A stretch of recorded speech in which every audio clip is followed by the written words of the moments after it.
Hello दोस्तों। How participants saw the movement.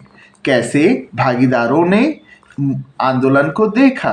Late us now look at the different social group that participated in the civil disobedience movement. आओ हम देखते हैं कि कैसे अलग अलग सामाजिक समूहों ने इस सविनय अवज्ञा आंदोलन में भाग लिया।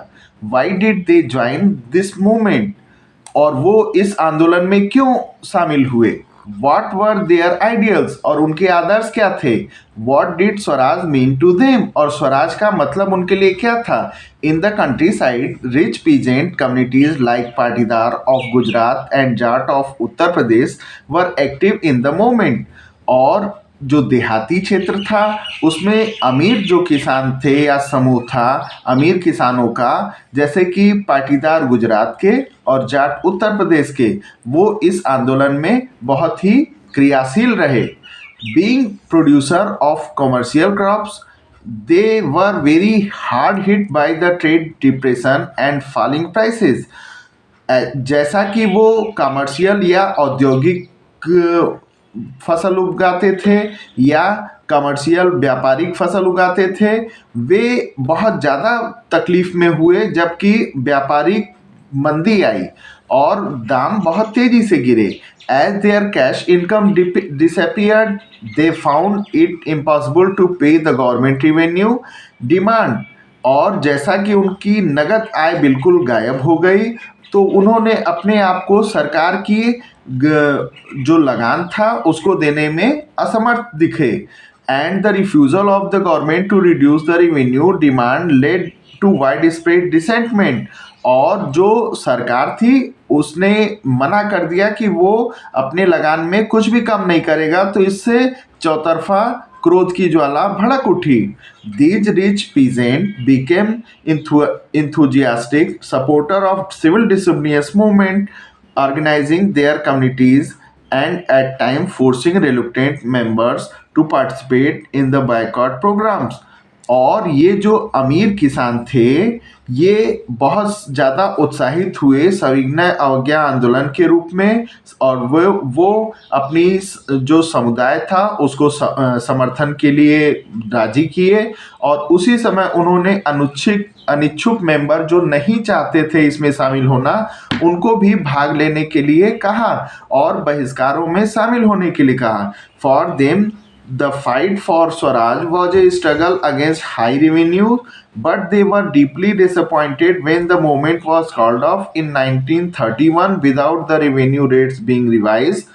तो लेकिन उनका जो संघर्ष था, उनका जो युद्ध था स्वराज के लिए, और जो वो समझते थे कि वो उनके ऊंचे लगान को कम करने के लिए विरुद्ध होगा, वो बहुत ज़्यादा निराश हुए तब जबकि आंदोलन को 1931 में ही रोक दिया गया बिना लगान को माफ़ किए या कम किए या उसमें सुधार किए। So when the movement was restarted in 1932 many of them refuse to participate. तो जब आंदोलन फिर से शुरू हुआ 1932 में तो बहुत लोगों ने इसमें भागीदारी से मना कर दिया। The poorer peasantry were not just interested in the lowering of the revenue demand, और जो गरीब किसान थे वो सिर्फ अपने लगान को कम होने के लिए ही नहीं इसमें शामिल हुए। Many of them were small tenants cultivating land that had rented from landlords। इसमें से बहुत से बटाई वाले किसान थे जो कि जिन्हें जमींदारों की भूमि मिली हुई थी। As the depression continued and cash income dwindled, जैसा कि जो मंदी थी वो लगातार चलती रही तो उससे उनकी भी नगद आय बिल्कुल चरमरा गई। The small tenants found it difficult to pay their rent, जो छोटे किसान थे उनको बहुत दिक्कत होने लगी अपना लगान देने में। They wanted unpaid rent to the landlord to be remitted, और वो चाहते थे कि उन्हें लगान न देना पड़े और जो जमींदार हैं वो लगान को माफ़ कर दें। They joined a variety of radical movement, और उन्होंने बहुत आमूल-चूल आंदोलनों में भाग लिया। When often led by socialist and communist apprehensive of raising issues that might upset the rich peasant and landlords, and the Congress was unwilling to support no rent campaign in most places।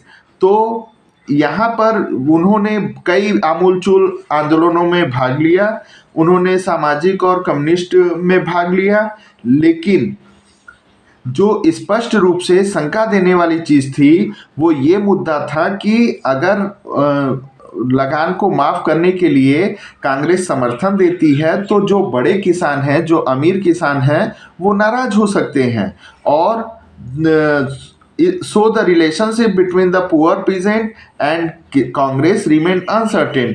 तो इसलिए जो रिश्ता था कांग्रेस का और गरीब किसानों का वो अनिश्चित ही रह गया।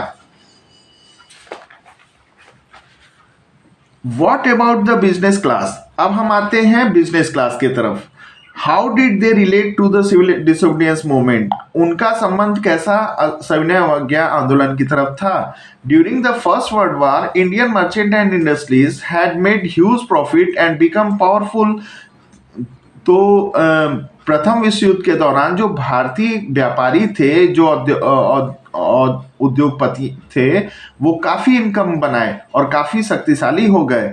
किन on expanding their business they now reacted against colonial policies and restricted business activities.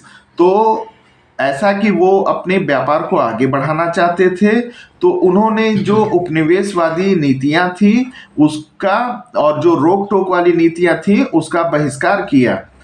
They wanted protection against import of foreign goods and a rupee sterling foreign exchange ratio that would discourage import. तो वो चाहते थे कि उनको सुरक्षा मिले आयात से, जो विदेशी सामानों का वो करते हैं, और जो रुपीस और स्टर्लिंग में जो डिसबैलेंस है वो इंपोर्ट को डिस्करेज करता था। To organise business interest they formed the Indian Industrial and Commercial Congress in 1920 and Federation of Indian Chambers of Commerce and industrial in 1927। तो उन्होंने अपने व्यापार की जरूरतों को देखते हुए इंडियन इंडस्ट्रियल कॉमर्शियल कांग्रेस की स्थापना की 1920 में, फिर फिक्की की स्थापना की 1927 में, led by prominent industrialist like Purushottam Das Thakurdas and GD. Birla. The industries attacked colonial control over the Indian. और ये जो मुख्य उद्योगपति थे जैसे कि पुरुषोत्तम दास ठाकुरदास और जी.डी. बिरला, उद्योगपतियों के ने उपनिवेशवादी जो नियंत्रण था उस पर इन्होंने अटैक किया या फिर इन्होंने उस पर आक्रामक रूप दिखाया। The Indian in economy and supported the civil disobedience movement when it was first launched। और इन्होंने भारतीय जो अर्थव्यवस्था थी उसका समर्थन किया और इन्होंने सविनय अवज्ञा आंदोलन का भी समर्थन किया जब वह प्रथम बार लागू हुई। They gave financial assistant and refusal to buy or sell imported goods. उन्होंने आर्थिक मदद की इसको, और फिर वो खरीदने और बेचने पर जो आयातित माल था उस पर रोक लगाई या मना किया। Most businessmen came to see Swaraj as a time when colonial restriction on business would no longer exist and trade and industry would flourish without constraint। तो ये जो बिजनेसमैन व्यापारी लोग थे ये समझते थे कि स्वराज का मतलब इनके लिए ये है कि उपनिवेशवादी जो रोक टोक है या बाधाएं हैं वो सभी बंद हो जाएंगी और व्यापार बिना किसी बाधा के फलेगा फूलेगा और चलेगा। But after the failure the round table conference, business groups were no longer uniformly enthusiastic। लेकिन जब गोलमेज सम्मेलन भंग हो गया और वो सफल नहीं हुआ तो ये जो उत्साह था बिजनेस वर्ग में वो थोड़ा कम देखने को मिला। They were apprehensive of the spread of militant activities and worried about prolonged disruption of business as well as growing influence of socialism amongst the younger member of the Congress। तो वो सशंकित थे, उनको शंका थी कि कहीं ये विद्रोह जो है कि सशस्त्र न हो जाए और वो चिंतित थे कि इससे बिजनेस काफ़ी लंबे समय तक डिस्टर्ब न हो। और उनको ऐसा लग रहा था कि ये समाजवादी विचारधारा वाले युवकों का या युवा लोगों का कांग्रेस पर बोलबाला है। The industrial working classes did not participate in the civil disobedience movement in large numbers except the Nagpur region. जो औद्योगिक क्षेत्र के वर्ग के लोग थे उन्होंने सविनय अवज्ञा आंदोलन में भारी मात्रा में भाग नहीं लिया सिवाय नागपुर क्षेत्र के। As the industries came closer to the Congress, जैसा कि उद्योगपति धीरे धीरे कांग्रेस के नजदीक आ रहे थे, वर्कर्स स्टेड एलूफ, तो वर्कर लोग थोड़ा दूर हो रहे थे। But in spite of that some workers did participate in the civil disobedience movement, selectively adopting some of the ideas of the Gandhian program, like boycott of foreign goods as part of their own movement against low wages and poor working condition। तो इसमें कुछ जो है कि worker भाग लिए वो अपनी समझ से सविनय अवज्ञा आंदोलन में, और वो उन्होंने गांधी के कुछ प्रोग्रामों को, कार्यक्रमों को, जैसे कि विदेशी सामानों का बहिष्कार उनके अपने आंदोलन के रूप में था, लो वेज मतलब थोड़ी मजदूरी, या फिर अच्छे कंडीशन, बहुत खराब कंडीशन में कार्यस्थल का होना, इन सब बातों पर वे उनके समर्थन में थे। There were strikes by railway workers in 1930 and dock workers in 1932। कुछ हड़ताल हुए जैसे 1930 में रेलवे वर्कर का और 1932 में जहाज संबंधी कार्यकर्ताओं का। In 1930, thousands of workers in Chota Nagpur tin mines were Gandhi caps and participated in protest rallies and boycott campaign। 1930 में हजारों कार्यकर्ता छोटा नागपुर के जो कि टीन माइंस में काम करते थे, उन्होंने गांधी कैप पहना और भाग लिया विरोध में, रैलियों में और बहिष्कार अभियानों में।